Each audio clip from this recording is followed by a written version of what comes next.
Modern medical science में ना गठिया का कोई इलाज है, ना ही वो इसका कारण जानते हैं।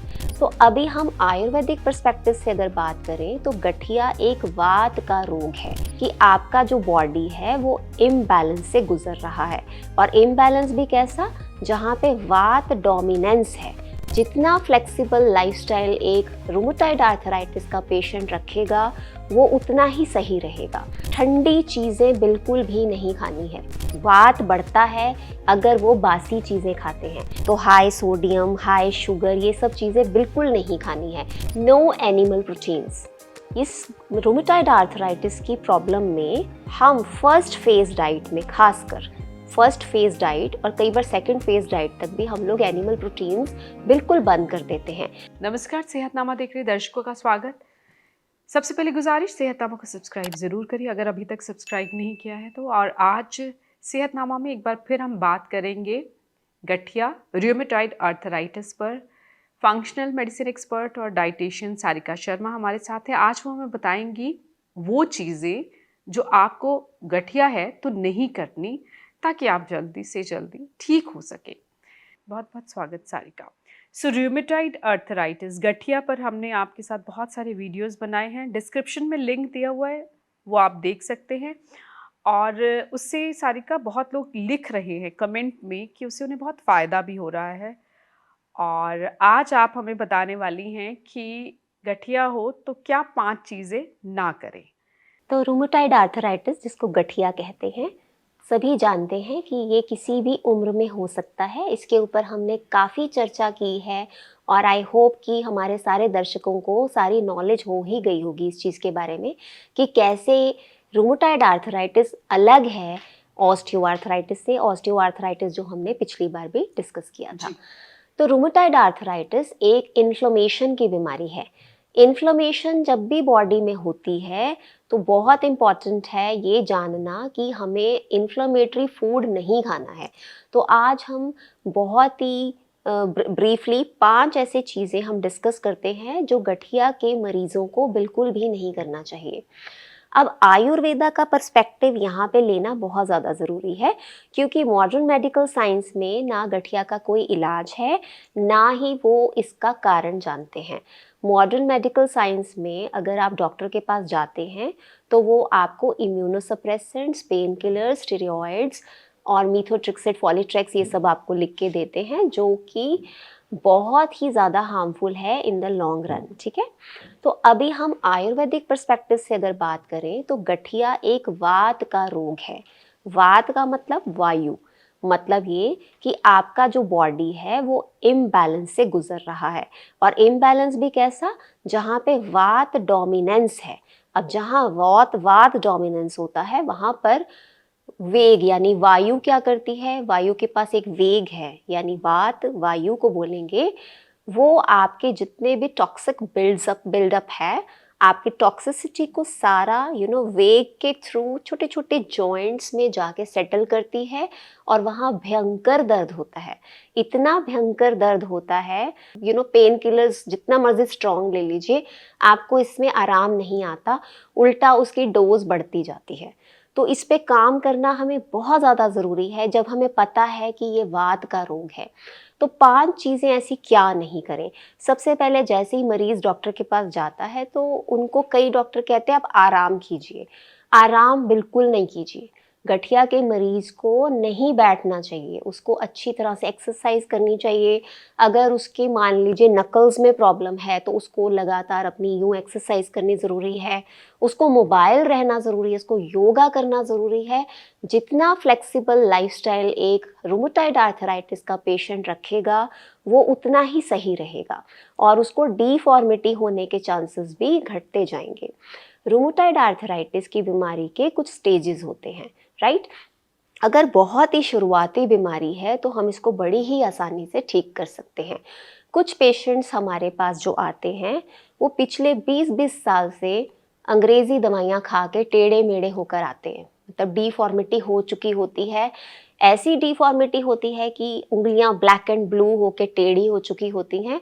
तो उनको ठीक करने में बहुत टाइम लगता है। डिफॉर्मिटी को तो ठीक नहीं किया जा सकता पर प्रोग्रेशन को रोका जा सकता है।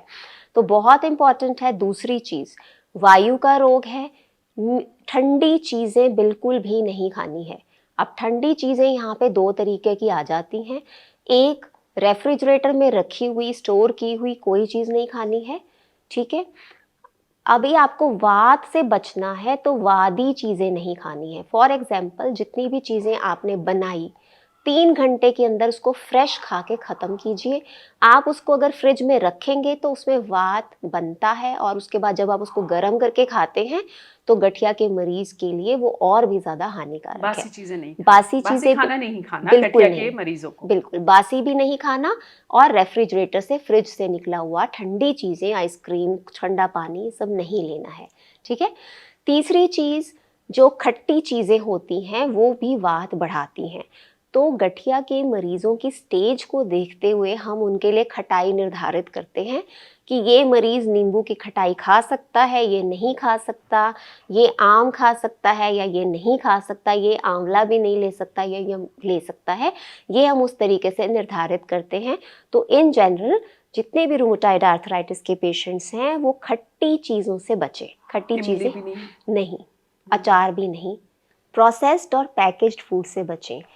प्रोसेस्ड और पैकेज्ड फूड तो एक हेल्दी इंसान को भी नहीं खाना चाहिए, और गठिया के मरीजों को वात बढ़ता है अगर वो बासी चीज़ें खाते हैं।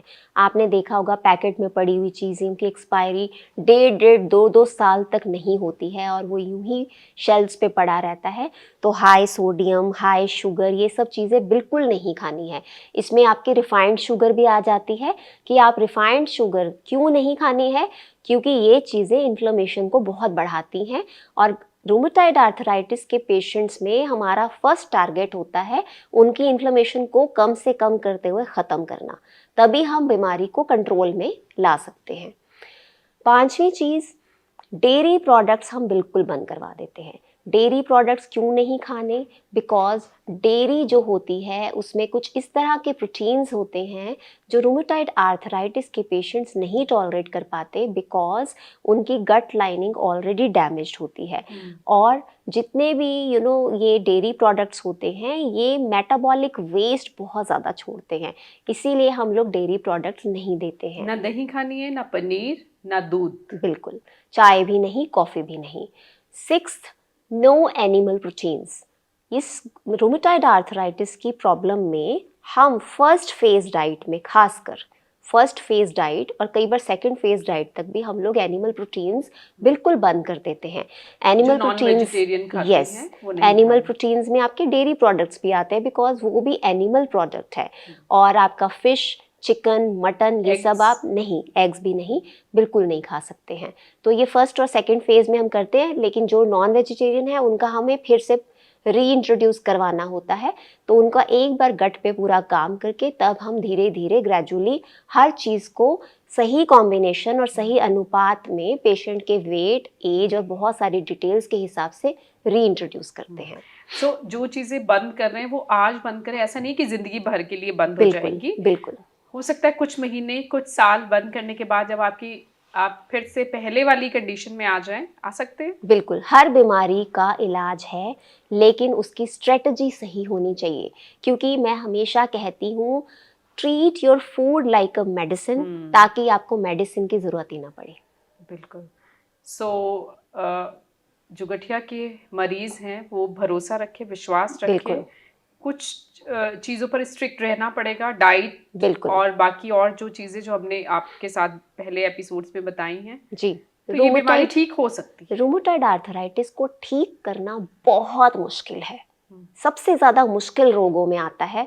पर मुझे ये बताते हुए बहुत खुशी होती है कि 99.9 नहीं 100% जो पेशेंट हमारे पास आए हैं सब ठीक हुए हैं। और सीरियस से सीरियस पेशेंट्स ठीक हुए हैं जो इतने टाइम से ऐसे ड्रग्स पे थे, एलोपैथिक ड्रग्स पे थे, जो कीमोथेरेपी ड्रग्स कैंसर पेशेंट्स को दी जाती हैं, वो गठिया के मरीज़ों को दी जाती है ताकि उनकी बीमारी को दबा के रखा जाए और वो दर्द को महसूस ही ना करें। लेकिन ये भी थोड़े टाइम तक रहता है, उसके बाद डोज बढ़ती जाती है, फिर स्टीरॉयड्स हैं, फिर बायोलॉजिकल्स हैं, ये सब कुछ जब तक तब तक इंसान का शरीर मरीज़ का ख़त्म हो जाता है, तब तक लिवर, किडनी।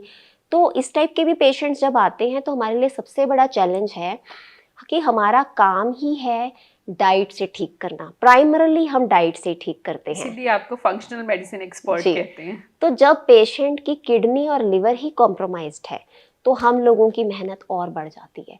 इसीलिए हम अपने पेशेंट्स को हमेशा कहते हैं कि शुरुआती लक्षण में ही अपनी बीमारी पकड़िए और अपनी डाइट, अपने लाइफस्टाइल पे, अपने मेंटल हेल्थ पे काम कीजिए, क्योंकि आपको एलोपैथिक ड्रग्स सप्रेशन के अलावा कुछ नहीं देने वाली है।